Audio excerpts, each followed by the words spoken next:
Thank you for joining us for the local campaign here on Rogers TV. We really appreciate you tuning in as we get closer and closer to Election Day, which is on October the 24th. Certainly encourage you to get out there and place your vote. We turn our attention, of course, as we get closer to municipal debates. And today's municipal debate is with Ward 5, West Carleton-March. And before I introduce you to our candidates, I will go over the format for, of course, you at home and all of our candidates here in studio today. We're going to start off. Each candidate will get 60 seconds for their opening statement.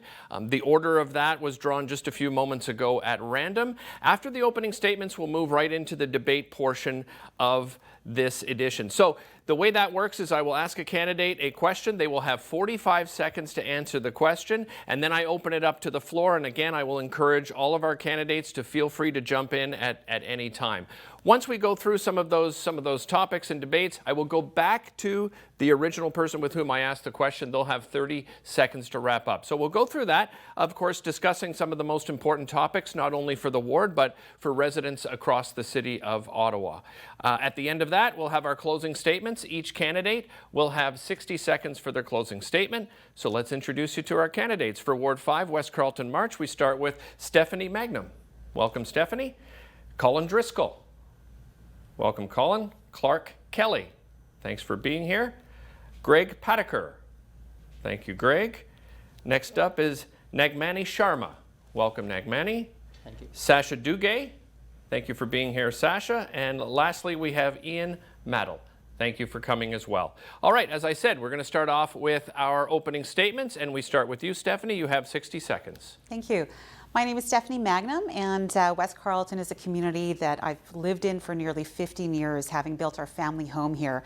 I'm a proud mother of 2 children, an entrepreneur, a community builder, and a longtime area volunteer. I've served on various communities and executive boards in the region, having championed green space preservation by helping establish the Dunrobin Parquet during my time with the Dunrobin Women Institute. While serving on the executive of the Canada-March Horticultural Society, I'm very proud to contribute to the successful installation of Gail's Garden at the Rudy Shankman Hospice in Canada. I've helped address food insecurity and supported many community gardens in providing access to healthy and nutritious food for our community members. I work to support the community during the many disasters that hit the region, including the 2017 floods. My passion for my community continues to motivate me, and on October 24th, I ask for your vote and support as we move forward together. Thank you. Thank you very much, Stephanie. All right, next up is Colin Driscoll. Colin, you have 60 seconds. Thank you very much. My name is Colin Driscoll, and I've been a local member of Ottawa for my entire life. I was born in Canada, and I've lived on the west side pretty much my entire life. The reason I wanted to run was I was actually waiting for Eli El-Shantari to decide to not run. I would have absolutely voted for him. The reason my name is on this ballot today is to make sure that somebody competent and somebody who's caring and somebody who has experience and somebody who's going to be working incredibly hard towards making sure that your dollars and the effort that's put into council to make sure that West Carleton-March gets what they need. My background is in civil construction. I've worked in the industry for 7 years. I have experience with contracts in construction and procurement, and my mission is to make sure that all the tax money that everyone pays goes towards something that the West Carleton will be proud of, and that we are getting the best value for every dollar that we spend. Thank you. Okay, thank you very much. Over to Clarke Kelly. You have 60 seconds, Clarke. Hello, everyone. Thank you very much to the people of West Carleton-March for tuning in today. And I would like to acknowledge the important work that Rogers does in supporting our local democracy by hosting these debates. And I would also like to sincerely thank the rest of the candidates up here for putting their name on the ballot and making this an interesting and meaningful conversation. There's one more very important acknowledgement that I would like to make, and that's Councillor El-Shantari. And I'd like to thank him for his many years of service to our community, to the city, and of course the work he did on the police board. Born and raised in West Carleton-March, I know very well what it's like to live, grow up, and work in this neighborhood. I believe that it's my experience in the community, my passion for democracy, and my understanding of the political process, as well as my involvement in the community over many years, that makes me the right choice for West Carleton-March. I hope that you'll consider me on October 24th, and I look forward to a healthy exchange of ideas with my fellow candidates today. All right, thank you very much, Clarke. Let's get over to Greg Pataker. Greg, you have 60 seconds. Hi, my name is Greg Pataker. Like many of you, I moved to West Carleton to raise a family. That was over 25 years ago. I love this community. I've been a volunteer for the last 16 years plus. our current councillor, Eli Chanteri, demonstrated to me what's important. He and I agree on this, always boots on the ground. The community is what drives me. Challenges are a thing I've never shied away from. I'm president of Dunrobin Community Association, co-founder of West Carleton Disaster Relief, and co-founder of Dunrobin Sports for those with disabilities.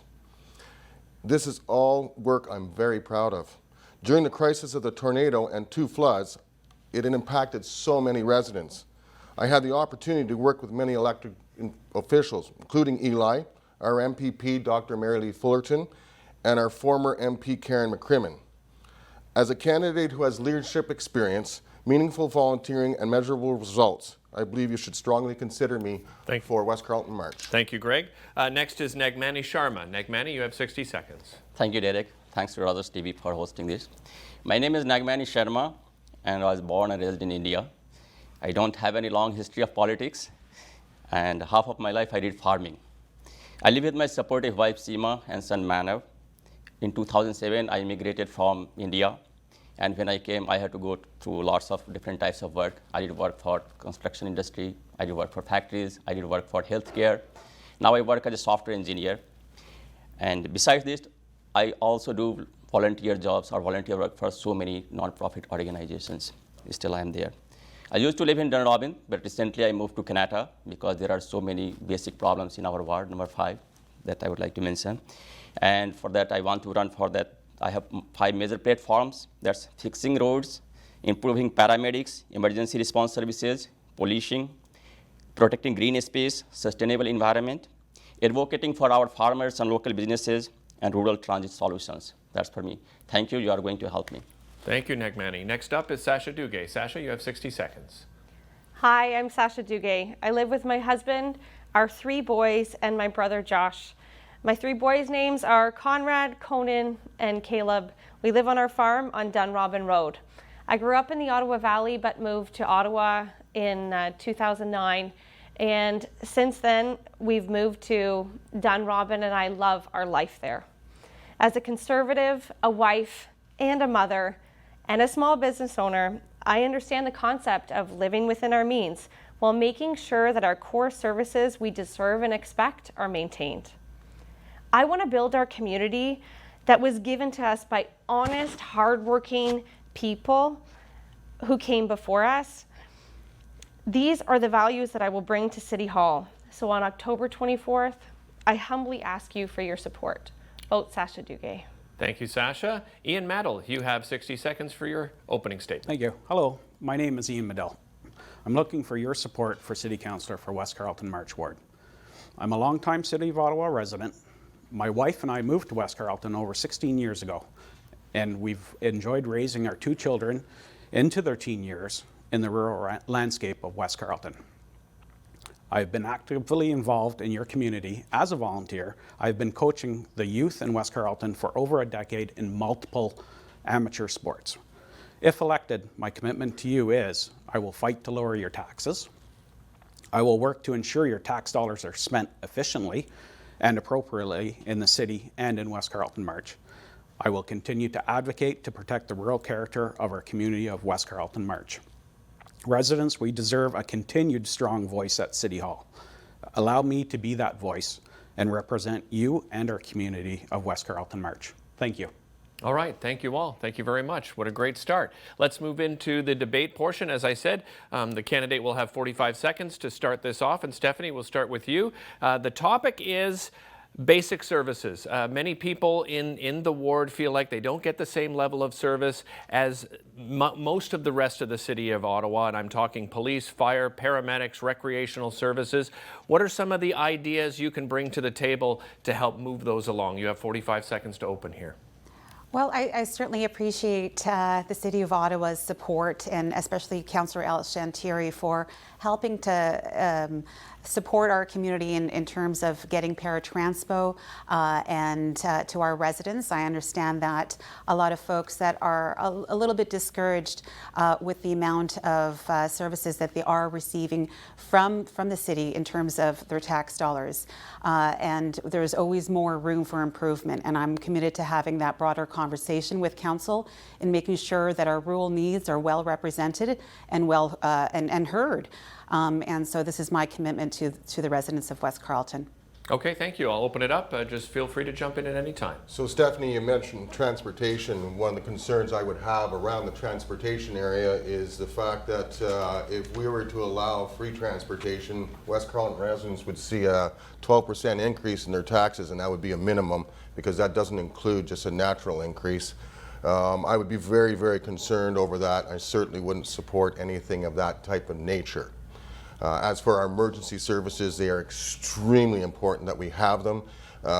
They were there for the tornado, and I wouldn't turn them in for absolutely anything. I think most of our tax dollars in West Carleton are well spent. Keep in mind we are four rural councils within the West Carleton area, and that it's difficult. Greg, I'll just stop you there. I'd like to get somebody else in. Go ahead. Jump in there. Thank you very much. And you mentioned basic services, and I think that's extremely important. Every door I go to has some issues with the level of basic services that they are receiving in West Carleton-March, and I have a very personal story on that. 2 years ago, my mom passed away at home. And the day she died, when my dad called 911, there were absolutely 0 ambulances available in the entire city. I think it's extremely important that we work hard to get those basic services out to West Carleton to make sure that when people call 911, they know someone is coming. So I think that I can use my passion and personal experience there to fight for more services for West Carleton-March. So we have almost every person will have those experiences. For paramedics, we used to have that some hubs or some places we should have those ambulance services, but it got removed. I would like to bring that back, and we should have those paramedic services at our community centers. We have 7 different community centers that we should add there. Also, on top of that, we will have to train our people too, some of those volunteers, they can do that, or they could be available all the time. When you go for, you are waiting for paramedic services, after that, 90 minutes it takes, or I had experience there too, that's why I moved from the Dundalk into Canada side. 90 minutes I had to wait for that, and when I'm going to hospital, they have to wait for 1 hour, 2 hours, 3 hours. Then definitely we should be taking care for the paramedic services for sure. For transportation, as Greg said, it will cost for free transportation. I'm not supporting free transportation, but definitely we should have some subtle services. Okay, thank you, Nagmani. Anyone else? Ian, Sasha? Colin? Yeah. Go ahead, Sasha, and then over to you. I just want to say thank you so much to the first responders and OPS and everyone who works so tirelessly to serve our community. I do feel worried, though, that my kids who were raised here will be able to attain to the same value of life. So at the same time that we need to manage, the debt that the city is burdened by at the moment, we also need to ensure that the core services that our area needs are maintained. And absolutely every door I've knocked on, and we've knocked on thousands so far in this municipal race, every door has repeated the same thing, that there is a lot of resource devoted to the urban center and not enough in our rural area. So I'd just like to reiterate that, in fact, that is a large concern, and I'd be willing to fight for you on that. Okay, we'll go to Ian, and then I'll come to you, Colin. Yeah, so for key services, the road's obviously number one. In a large ward like West Carleton-March is front and center. I heard a couple of the other candidates discuss free transit. Nothing is free. If it's free for somebody, somebody else is picking up the tab for that. So it's something that we need to discuss further. Same thing, volunteer fire department, second to none. I've talked to a bunch of them.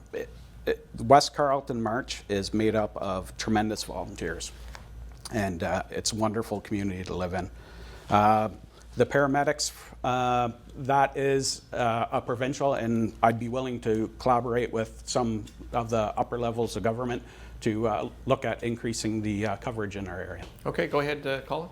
Yep, and you know what? If honestly, EMS can't respond if the roads aren't properly maintained and whatnot. So obviously, roads are the basis at that point. Obviously, like everyone is saying here, we're not interested in free transit. We're interested in the people who use it having to subsidize it a little bit. It doesn't make sense to draw all the funds away for something that people are using, but the residents of West Carleton-March don't get to use. EMS, we do need more responders. If that takes more money, if that takes more training, if that takes more immigration and more assertion of certificates and whatnot, we should be able to do that. But EMS is only helpful if there's an emergency room to actually take them to. So that's another thing that the city and the councillors need to push the province on, is to make sure that our emergency services and our hospitals are well staffed and well taken care of. Okay, anybody else? Yeah, I'd like to jump in there. I think there are some really unique solutions that we could provide. I know in Renfrew County, they're doing some really good innovative stuff with their paramedics. So obviously we would have to hire more, but out there they're doing home visits to vulnerable people. That keeps people out of those emergency rooms that you were just talking about. And I know that is an issue that is provincial, like Ian said. So the waiting at the hospital is a problem, but I think there's many things that we could do at the city level to fill those gaps and make sure that when people call 911, somebody shows up. Okay, anyway, go ahead. So for basic services, it's one is not the paramedic. Still, our roads are very bad, and city will have to think about the rural areas too. Our area is largest in our city, but if you see from last 20 years after amalgamation in 1998, city didn't take care for all those areas, and now this is the time that we should be focusing. You see, like people, city, they are wasting money, or they're sending money for LRT phase 1, phase 2, phase 3. Why not we can just stay for 1 year or 2 years, we can just keep it running for 1 year, or we can get experience, and those money or those funds we should be putting to develop the rural areas. Okay, anybody else want to get in here before? We have to Yeah. get it running. Go ahead, Craig. Go ahead. No, that's fine. So we actually do have home visits from paramedics. Believe it or not, they're actually coming from Arnprior to our area. My neighbor, who is now who was put into a home under the new act under the provincial legislation, who's now downtown, very much out of his element there. He had to drop by twice. I hate to cut you off, Greg, but we are done on time here. But I come back to you, Stephanie. You have 30 seconds to wrap on this topic. Well, we certainly heard that our roads are in desperate need of repair, and that's a vital city service that the residents feel that we have been left out. But I do want to mention that the 20% of the last budget that was allocated for the city, we received 20% of that, and that's close to $12 million, and that's going to drastically improve our roads, and I'm very happy for that investment, and I'm going to continue to work on ensuring these investments are for our community. Thank you, Stephanie. That does it for that topic. We'll move on to the next topic. I'll start with you, Colin. Again, you'll have 45 seconds. When people think of rural communities, they don't necessarily think there's a problem with affordable housing and affordable rental housing, but there is. This is a citywide issue. What solutions should we look at in providing affordable housing, affordable rental housing in the ward and across the city of Ottawa? Go ahead, Colin. Yeah, there's multiple solutions for affordable housing. Basically, when the city gives out development land, the city needs to, and the councillors need to make sure that those lands have high value and high maybe luxury units, as well as partnered with low income.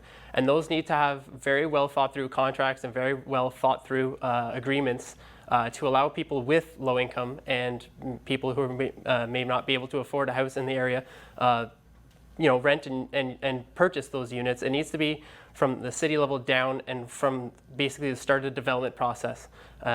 So we have to make sure that the developers are listening to us and make sure that our voices are heard when it comes to that. All right, thank you very much. I open it up. Go ahead, Sasha. I'll just note, though, that there is a supply problem in Ottawa, so it's a big need that needs to be addressed. There's far too units for people looking for affordable accommodation. So if we're thinking about affordable housing, it's actually twofold. It's not just affordable housing for people that are making good salaries but can't find affordable houses or affordable rent in West Carleton. It's also, there's a social housing component, right? There's people out there who, we need to work with experts in the field to make sure that families that currently don't have a house have one. And so, there's two components here that we need to seriously look at, and we need to address the supply issue and quick. We need to remove any barriers that there are in terms of policies in the city of Ottawa to get the right houses built on time. Okay, Nagmani, and then I'll come to you, Clarke. So for those affordable housing, this is a big issue. It's for all over the city, and we need help from the provincial and also from the federal level if we can do. But I will focus only on the rural areas that we have issues and how we can make this solution. Like we have the farmers there and they have the old houses that was built in 1900. The bylaws, they are restricting them to create another house, or they have like all those different types of restrictions they are putting. If we can modify that for the severance, if we can modify that bylaws, they can have the detached house there, then our rural people, they can stay there, they can get house there for farmers, especially for sure. Also, we can see so many houses are there vacant there, like our businesses, like when lockdown came, and then so many people, they are working from home. Lots of big buildings are vacant. We can turn that one in for those affordable housing. Also, we can see like... Sorry, Nagman, I got to get on to someone. Go ahead, Clarke. Thank you very much, Derick. And I would like to agree at least partially with Mr. Sharma on some of his issues, and that the fact that we've made it actually harder for people to build homes in the city of Ottawa. And in all the rural landowners and farmers that I've spoke to, they want to sever off an acre or two and build a home.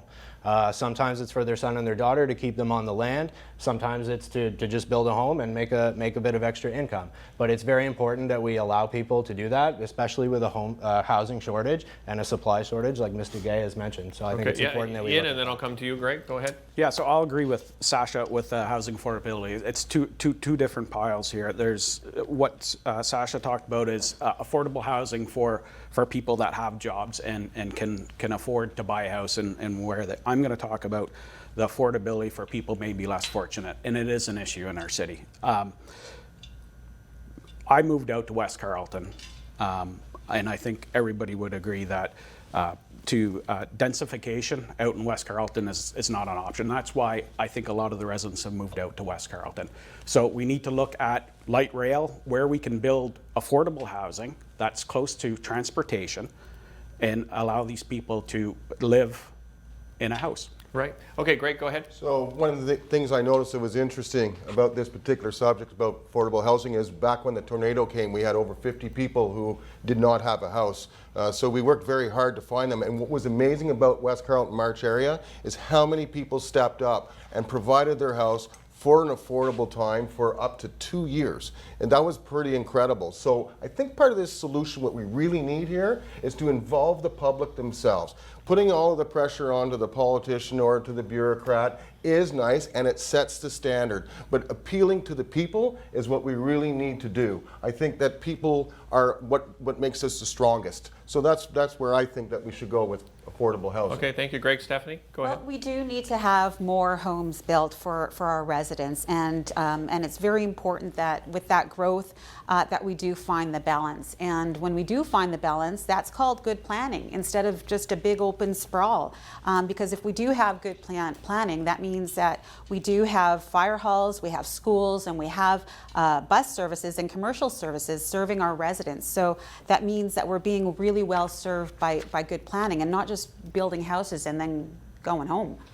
Yeah, go ahead, We're Sash. not served by bus services at the moment except for paratranspo. So I just wanted to note that, it's come up many times at the doors, like many candidates have mentioned previous. People don't want to pay for transit for free all across the city. The taxpayer pays enough, and life is getting very unaffordable. I sympathize with so many families and people living on fixed incomes that, although I respect that Stephanie would bring up the idea of affordable transit, it should not be on the back of taxpayers. Okay, go ahead, Clarke. Yeah, absolutely. Stephanie, so actually, Stephanie, you want to do a rebuttal, and then I'll come to you. I mean, there's no such thing as free in this world. Either you pay or I pay, or somebody has to pay.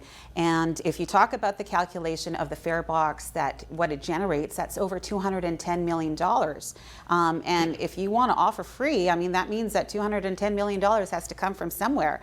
And that usually means the taxpayer from the property taxes. I think Sasha's saying the same thing. Clarke, go ahead. Yeah, so I know we've touched on densification, and I really like Stephanie's point about making sure that we do it in a smart way and that resources are in place and that we plan it properly.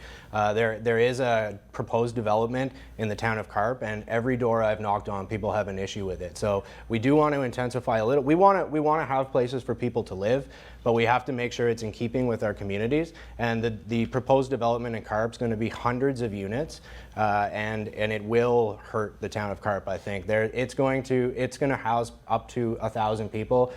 Carp only inhabits about 2,500 people right now, so that could really change the dynamic of our community, and I think we need to be very careful about how we do that development. Anybody else want to go in here? West Carleton-March is considered on the city's transportation master plan and as known as Area Transit B, and which means that we don't pay a transit levy, and we pay for paratranspo and we pay for a small portion of the park and ride. That works out to be a little less than $100 a year for the rural area. But if some of these campaigns are successful for free transit, that they're going to pass that cost on to the residents and to the city of Ottawa. And Okay, this I'm is just something going to I stop you there. strongly Colin oppose. hasn't been able to get in a lot here outside of the beginning, so I'll give him a little extra time to wrap here. Perfect. Go ahead. Thank you very much. So I agree with a lot of the things that have been said. We definitely need less red tape, less bylaw interference with the development process.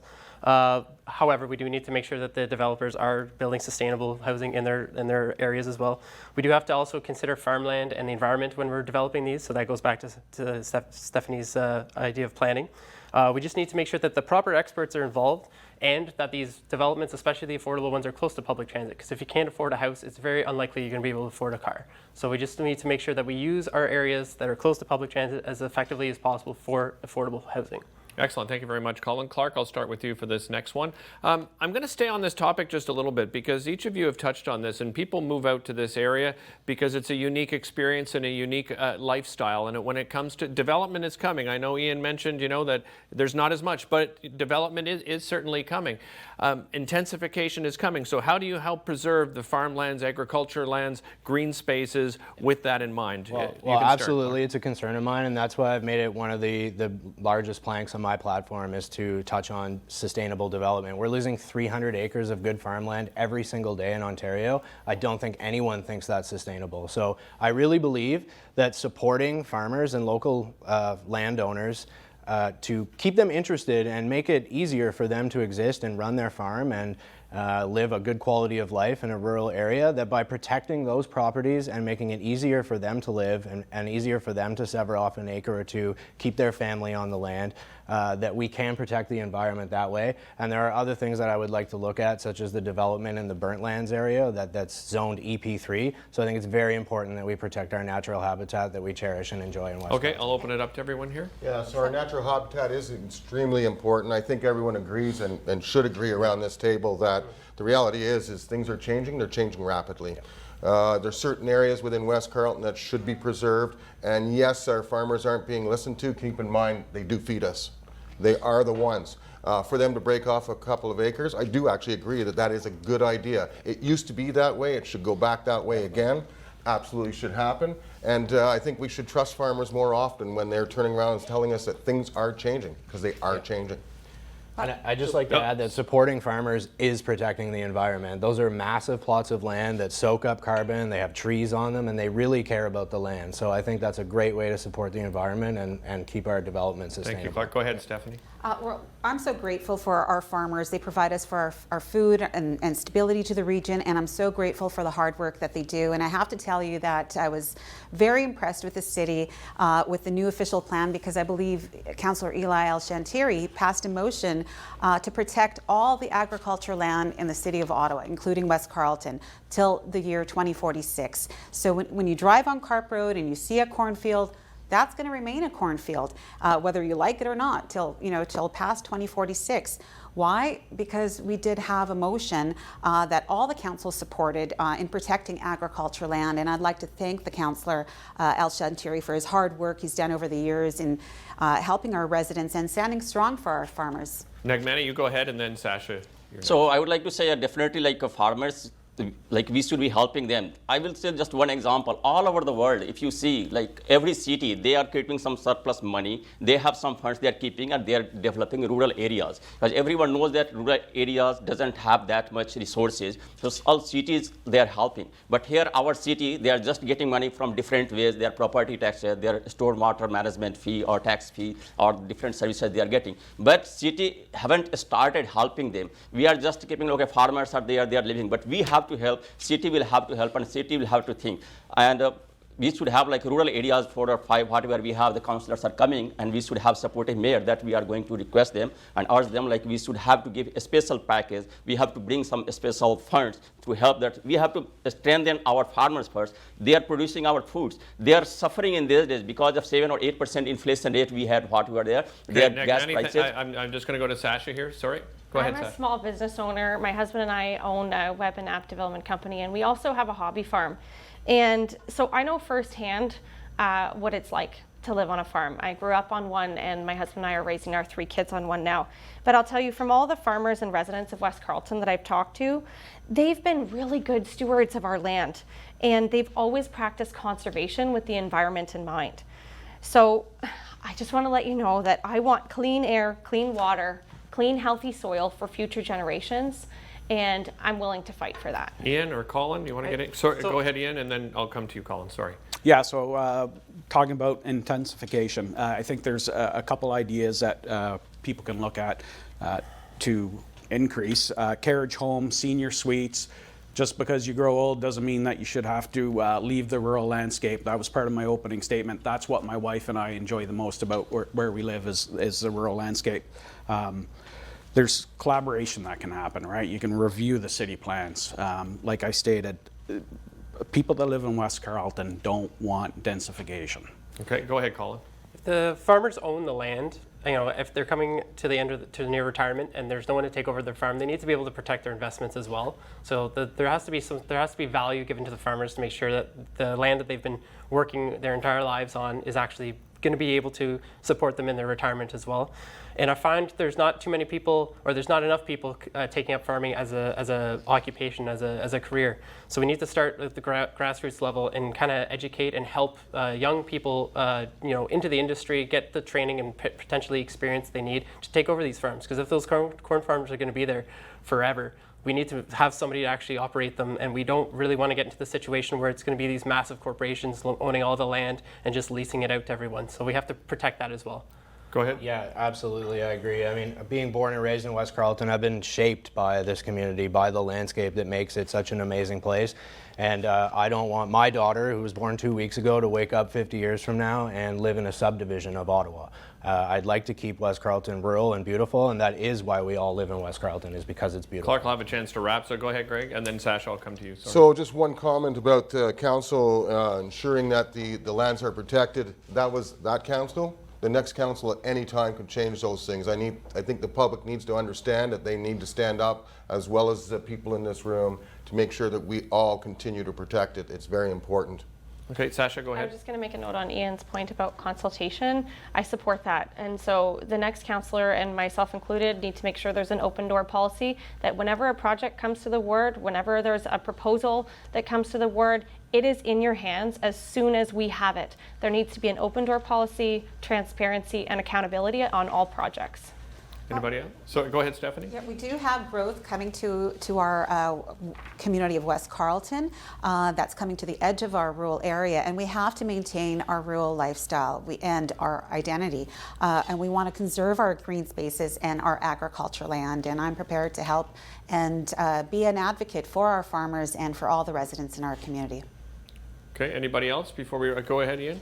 Just talking about the CARP business corridor. I know my kids are of teenage years now and looking for part-time jobs. I think another thing that we can that we need to talk about is how we can actually bring more business into the area, but at the same time keeping the rural landscape that we all enjoy and love out in West Carleton. Okay, well let's wrap it there because there's only a few more seconds left. And Clarke, you've got 30 seconds here to wrap. Well, I'd like to finish by agreeing with Sasha on the consultation front. You know, we often see the zoning application sign on the other side of the ditch, and as engaged as I am in our local politics, on the way home from work after a long day, pulling over on the side of the road, walking through the ditch to look at the application sign, and then going to do the research.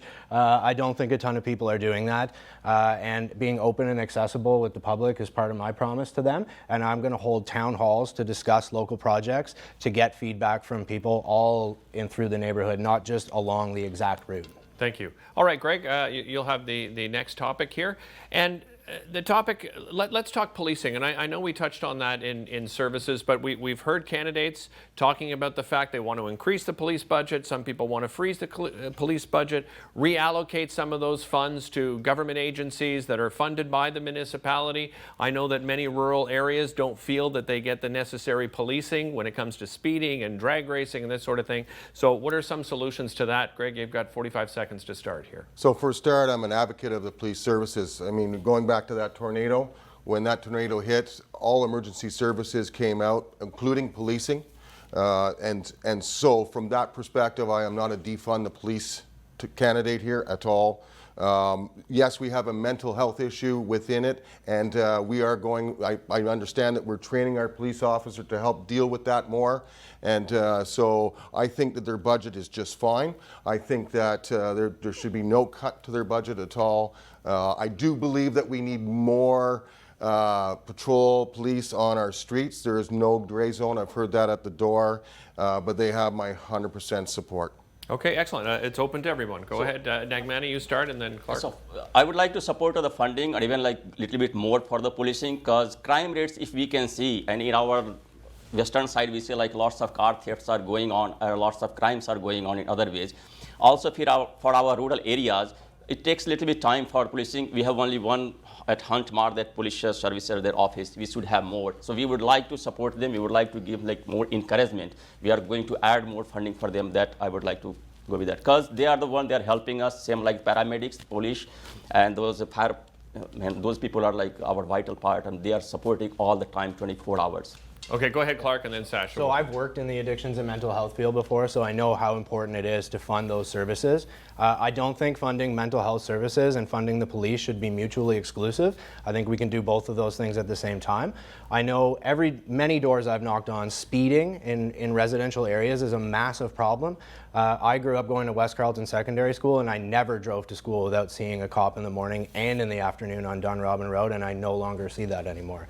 I know the police didn't get all of the money they asked for in the last budget. I think they are the experts in policing, and we should be guided by them.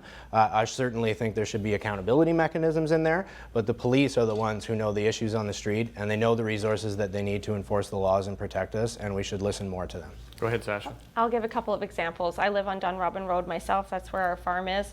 And there's been numerous occasions where my children have actually almost been hit by oncoming speeders. And, you know, I really feel it's a large issue that needs to be addressed. I've also talked to a number of residents who feel that they don't even take Dunrobin Road anymore. And that's just one example, right? They don't want to get caught in the hairs of an accident.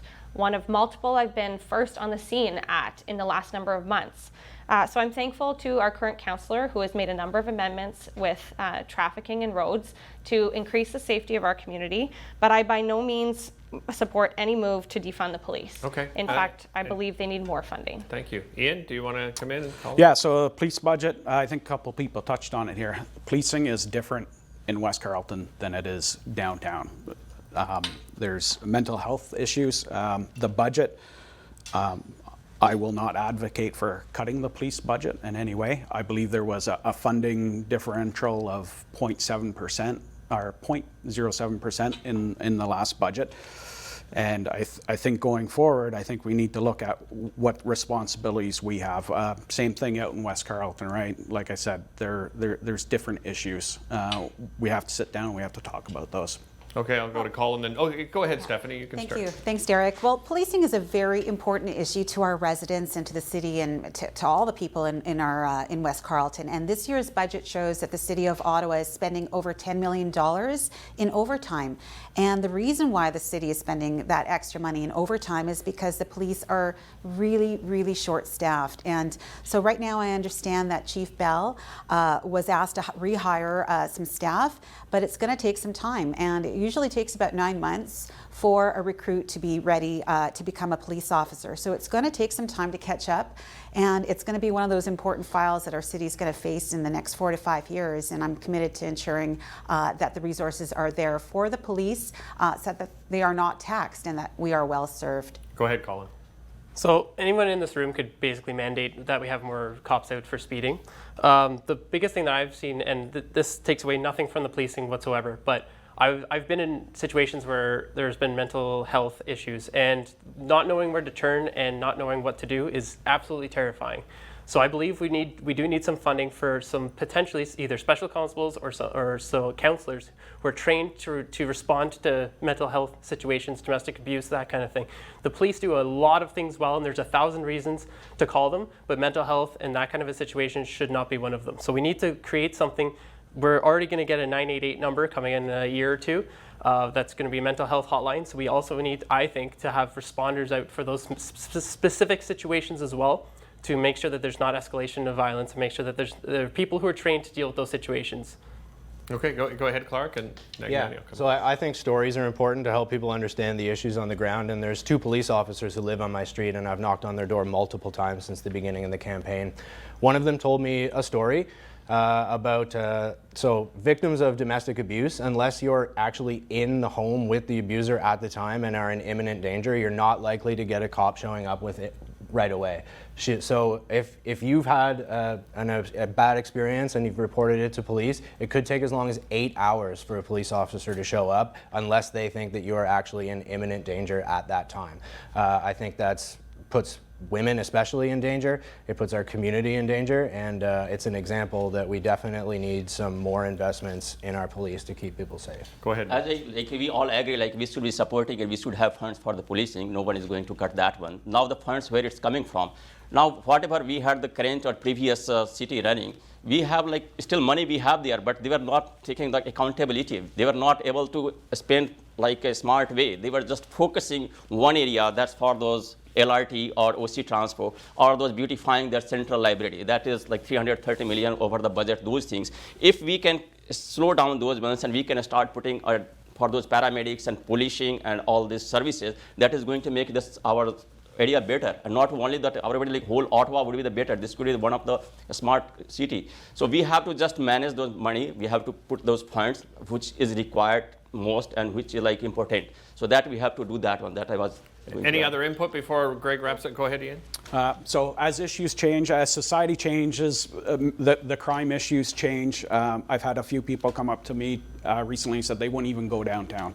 And that's a pretty sad story that we have citizens that won't go downtown.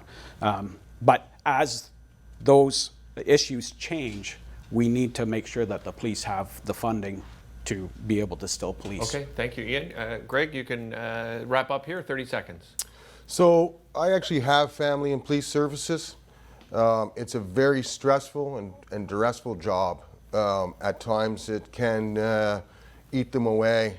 In my opinion, we need to get behind them. We need to support them. We need to show them that they're important, that they are part of our community, that they're needed, and that we will care for them. It's really, really important. I don't like what's been happening lately, and it should change. Okay, thank you very much, Greg. Thanks to all of you. Nagmani, I'll start with you for the next question. Again, you'll have 45 seconds. I think we've touched on it a bit, and oftentimes I think we look to rural areas to solve some of the climate change problems, the environment. And this has been, a lot of talk in this campaign so far. Do you think the city should and can play a role in combating climate change? What are some of those solutions? You have 45 seconds to begin. So definitely, cities should be focusing for what we are getting the climate change. Especially if we had seen that, we have experienced disaster came in our ward, and we are more sufferers. We have the tornadoes, we have a storm, floods are coming frequently after a few years, and those are all happening because people, they are not caring. They are using lots of plastic or lots of things. So we should have use those green emission or zero emission also, those or buses or vehicles or all those things. We should be using the less plastic. We should start using that is going to support for our climate. For those, I will discuss after this one, what other things are coming, and that we got information from the people.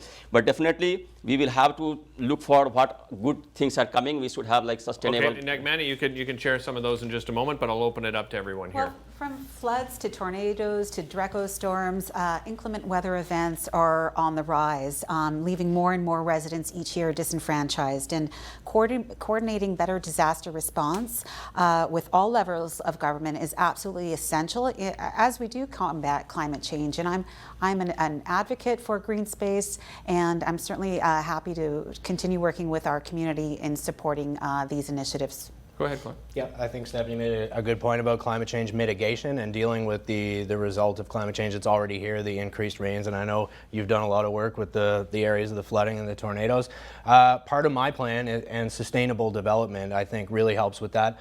Trees are extremely important. We have one level of government that's investing in planting billions of trees, while developers here often clear-cut areas and then put up homes and plant small saplings after. I would like to see us, like I've said before, I know development is necessary and we have to build homes for people. I'd like to see us do it in a smarter way that leaves more mature trees standing, perhaps leave some trees between rows of houses, between the main road and the development. I think there's some creative ways we could do that. And I would also like to make sure that we're not rezoning environmentally sensitive areas for large-scale projects. I think we really need to all get together and make sure those areas are protected. Go ahead, Craig.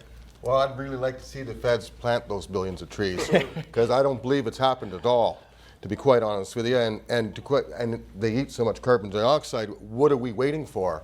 The UN has turned around and said that we have 4 trees is what the average individual uses more in their lifetime than they do. What's wrong with a 4-tree challenge? Let's go. Let's get these trees planted. I mean, the low-lying fruit is something that we really, really want to grasp onto. It seems so simple, and yet we're making it so bloody difficult. Yeah. Go ahead, And Sasha. that is why I'd like to limit us cutting down mature trees, because we're investing in planting them, but let's keep them standing where we can. Go ahead, Sasha. I just wanted to say that I believe that wherever our city can make small changes into the way that we operate to lower our carbon input, I would support that. And certainly, for example, when a city vehicle comes up for the end of its life, we need to replace that with a reasonably priced electric or hybrid option. Other examples would include when we build city facilities, build them more energy efficient. I think there are simple ways that we can all take responsibility and influence the future of and safety of our people and our environment. Colin? So hydro is going to be the biggest thing. I know there's a lot of the green energies right now are too far away from people. It's not affordable at the moment. But eventually we're going to have to electrify pretty much everything. And, Ottawa Hydro is going to step up and make sure that their infrastructure is going to be able to handle all of that, including Hydro One. So whoever the council needs to be able to push for both of those things as well.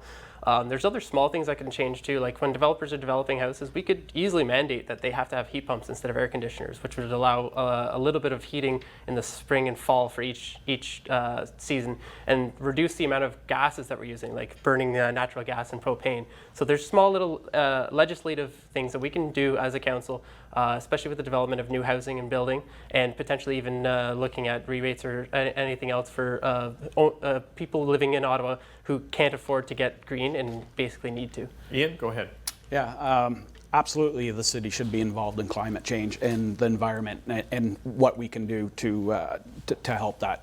What I will tell you is I will not vote for something that is not tried, tested, and true to bring into the city. I won't use your taxpayer dollars for something that's not going to work in an environment that we have 6 months of winter with, right?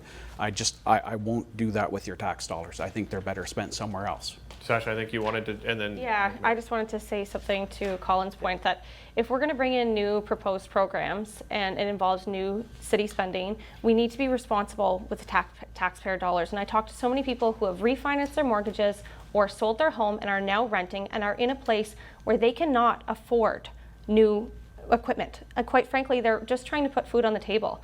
So I'd just like to advocate that we are responsible with the new programs we put forward and that we spend taxpayer dollars as if we're looking at our own family or business budget. Nagmani, go ahead. So this is the right time to discuss and talk about those climate change. Cities should be focusing there. The reason is after COVID, we can see most of the people, or 50% I will say the people, they are working from home. They should start using, like they are not using the car or those things. We have to just give them awareness. We have to talk, like send all those, like whatever people they are staying home now, don't use those cars or those things that is going to damage our environment. And you should start using the bikes or those things, just you have to go mornings and evening. Start putting those, some trees, or you should be planting trees and keep your areas, at least your areas, as much as possible the greenway, and then other like farmers, they are already trying to put there. If we want to discuss about those climate change or how it's happening, I had visited like Beach Road and like Beach Road area. Lots of people, they are coming from outside. They leave all those garbages, all those cans. Nagmani, you'll have a chance to wrap, so I'll just go to someone else. Clarke, I think you wanted to jump in. Yeah, absolutely. And just further to Sasha's point, I think community buy-in is really important for these projects. And some of the things that I see, and at the corner of Highway 17 and Galetta Side Road in our ward, there's a massive solar farm, which I think was a really positive development, but it did take up farmland that we're losing on a daily basis. So I'd like to see more innovation in that area. Maybe we're putting them on roofs or areas on buildings that can catch that energy.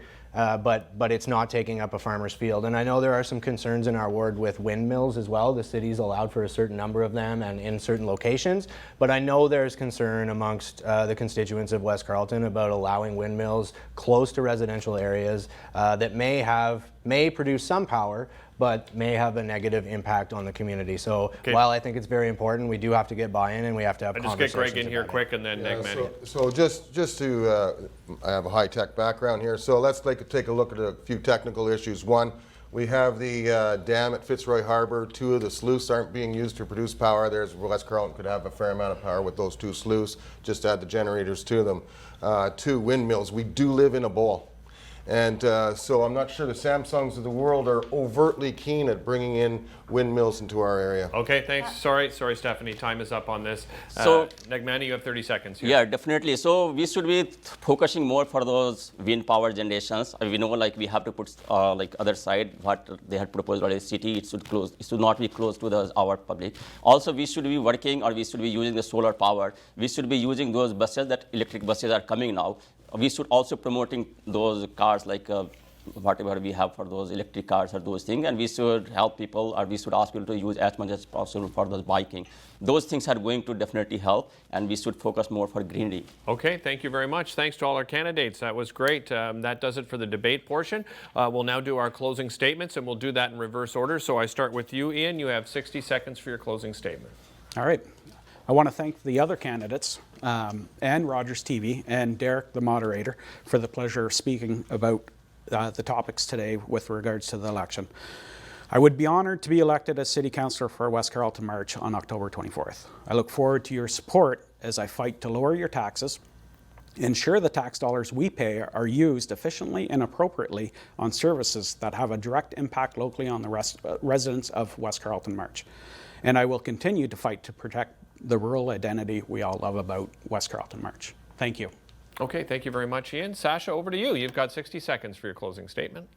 I'm Sasha Duguay, and my team has knocked on several thousand doors. Our goal is to connect with each and every one of you and understand what matters most to you. A common theme, as I've mentioned in previous debate, is that I hear from West Carleton residents there are a lot of resources devoted to urban projects, leaving so much more to be done in our rural area.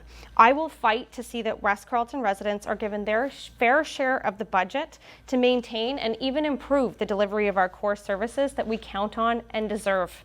For example, road resurfacing, emergency services such as fire, ambulances, police, waste management, and snow plowing. The core services are important to our residents, and I will fight to see that our fair share of tax dollars being spent are in the City of Ottawa, but brought rurally. On October 24th, I humbly ask for your support. Vote Sasha Duguay. Thank you very much, Sasha. Nagmani, you have 60 seconds for your closing. Thanks, Derick, and thanks, everybody. It's been a pleasure here. I ask you, do you want to repair your roads? Do you want your faster paramedics, policing, and EMR services? If you want bylaw change according to your rural areas, if you want any changes for farmer support, if you want local business development, or if you are looking for subtle services that are going to connect to your other local wards, and you can use the OC transfer from there. If you want to maintain green space, if you want rural areas focused all those developments, then I would like to request you support me. And I'm available all the time, 24/7. My website is nagmanisharma.ca. You can email me, info@nagmanisharma.ca, or you can call me, 613-663-9292. Get out from the house on 24th October, and you can vote. That you can do. And if you want to help, just sign up for my website. You can support us as volunteer, funding, or whatever way you can do. Thank you. Thank you very much, Nagmani. Over to you, Greg. You have 60 seconds. So I believe that my experience in both public and private sectors make me the best candidate for West Carleton-March. As community center president, a person with a high-tech career and a previous life in construction, I do understand real-life problems. I've been honored with the Brian Kilway Award for Coaching Excellence and given the Sovereign Medal for volunteers for my work.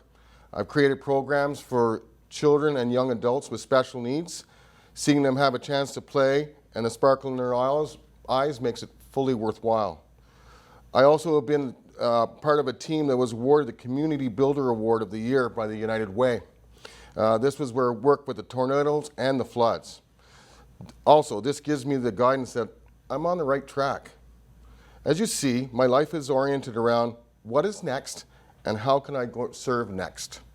I believe that being your council for West Carleton-March is my next step.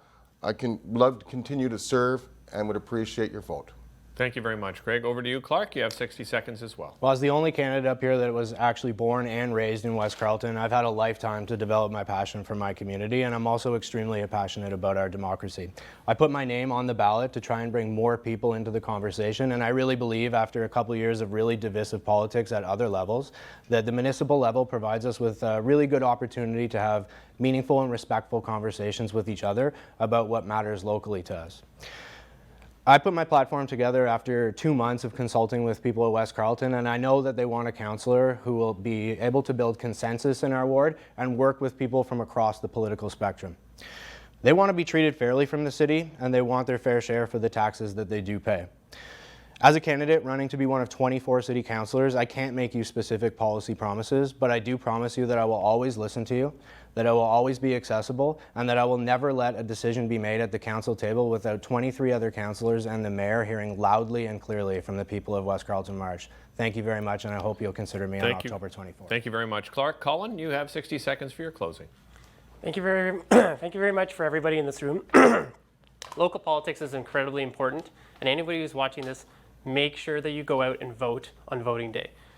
These people up here and the decisions that we are going to make in the future affect you guys directly. This is the most direct you're going to be able to communicate with somebody who's been elected in politics. So make sure you please go out and vote. I believe that you're not going to find a more hardworking individual out there. My weeks are full for 50 to 60 hours working with my own business and my full-time construction job. I know infrastructure well, I know contracts well. That's an issue with the city that we've had so far. And contract review and making sure we're not signing bad deals is a big deal for me. So I'll make sure that I'm working hard to make sure your money goes as far as physically possible. But please, please, please, it doesn't have to be for me. Make sure everyone goes out and votes on voting night. Thank you. Okay, thank you very much, Colin. Appreciate that. And Stephanie, you've got 60 seconds here. Well, thank you so much, Derick, for hosting us, and I want to thank all the people that are listening to this debate. One thing I promise you, and that I can commit to this promise, is that I'm a mother, I have 2 kids, I have a family, I pay my taxes here, and I would treat and serve you the same way as I wish for my family.